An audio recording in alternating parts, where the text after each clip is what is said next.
Olá, graça e paz. Já deu o seu like ou o seu dislike? Estamos aqui, visão nobre, uma visão importantíssima para o seu crescimento. Estamos numa sequência temática, o chamado. Estamos aqui no segundo, eu diria, segundo vídeo do chamado. Vou ler um texto aqui. Tendo, pois, muitos empreendido por pôr em ordem a narração dos fatos que entre nós se cumpriram, segundo nos transmitiram os mesmos que os precisaram desde o princípio, presenciaram desde o princípio e foram ministro da palavra. Pareceu-me também a mim conveniente descrevê-los a ti, ó excelentíssimo Teófilo, por sua ordem, havendo-me já informado minuciosamente de tudo desde o princípio. Esse texto aqui está no Evangelho segundo escreveu Lucas, no capítulo 1, versículo 1, 2 e 3. Estamos falando sobre o chamado. Nesse momento, eu quero só lembrar você que Lucas é o único escritor não judeu dos 40 que Deus usou por espaço de 1500 anos na Escritura Sagrada, a Bíblia Sagrada. Entendemos e sabemos que Lucas tem um chamado de Deus. Nosso tempo aqui é curto e eu quero usar esse tempo bem usado. Lucas tem um chamado de Deus, como você também tem um chamado de Deus. E no vídeo passado, que você não viu, deve ver, sobre Ciro, muito interessante o chamado de Ciro. Agora eu estou falando do chamado de Lucas. Veja que Lucas andou com o apóstolo Paulo, era companheiro de Paulo nas viagens. E não foi por acaso, né? Deus tinha o seu propósito de usar Lucas junto com Paulo nas viagens. Mas aconteceu algo desagradável, que foi a prisão de Paulo. Então algo desagradável aconteceu, mas algo bom veio acontecer, gerado de algo desagradável. Quem sabe você que tem um chamado de Deus, tem passado por momentos difíceis na sua vida, possa ser que esse momento difícil, Deus vai usá-lo para algo novo na sua vida. Esse momento que aconteceu na sua vida, que você não queria que acontecesse, mas aconteceu, faz parte também do seu chamado e do seu crescimento espiritual e ministerial, familiar também. Veja só, Lucas ficou sem muita coisa para fazer, porque Paulo ficou os 2 anos preso e Lucas ficou sem muita coisa para fazer. Os dois fizeram um acordo de registrar, fazer o registro das coisas que aconteceram. O registro número 2 está lá em Atos dos Apóstolos. Lucas escreveu o que aconteceu em Atos dos Apóstolos, esses 2 anos que ele não estava fazendo missões com Paulo, ele resolveu, como ele mesmo disse aqui, empreender, e um grande empreendimento, né? Se dedicar diligentemente para escrever as coisas que Deus estava fazendo. No texto em apreço está falando do evangelho que ele escreve, os escritos, né? A narração de Lucas, ele escreve para Teófilo.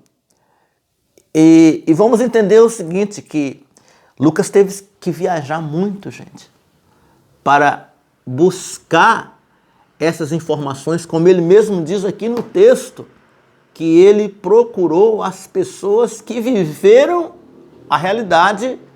Veja bem o que está escrito nesse texto. Talvez a pessoa lê e não dá muita atenção para esses versículos que parece que é insignificativo, né? Mas é muito importante.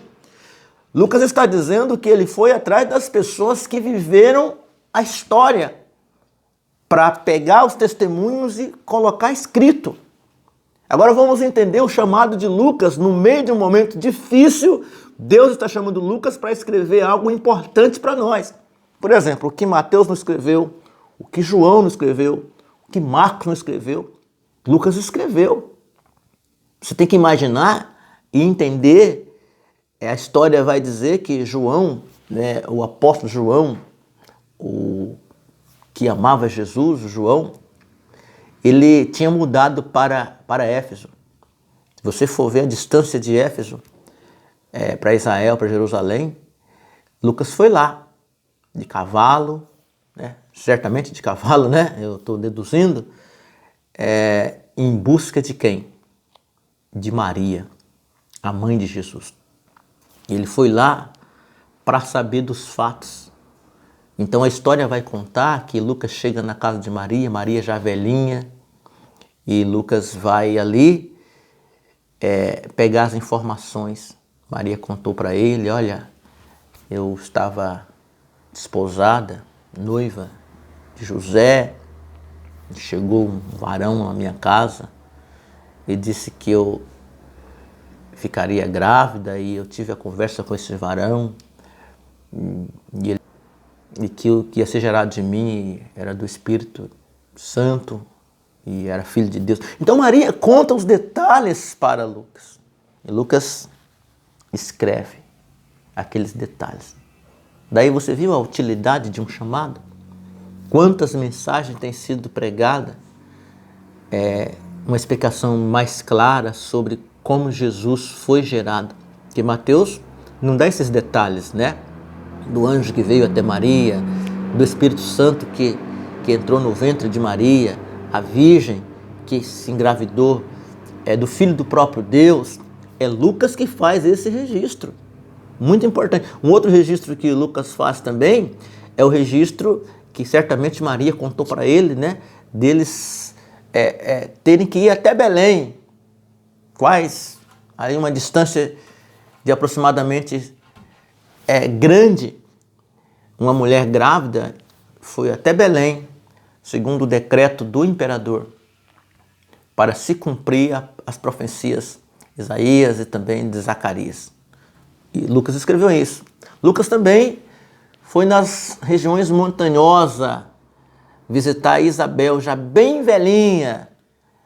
Isabel lhe conta, olha, o Zacarias, meu esposo, no caso outro Zacarias eu estou falando, né? Zacarias faleceu já, mas vou te contar a história, né?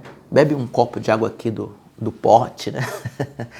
E Isabel, Elizabeth, como é o nome original no hebraico, no grego, Elizabeth, ela conta a história de João Batista, como ela se engravidou, como que o mesmo anjo que apareceu para Maria já tinha aparecido para ela já 6 meses antes.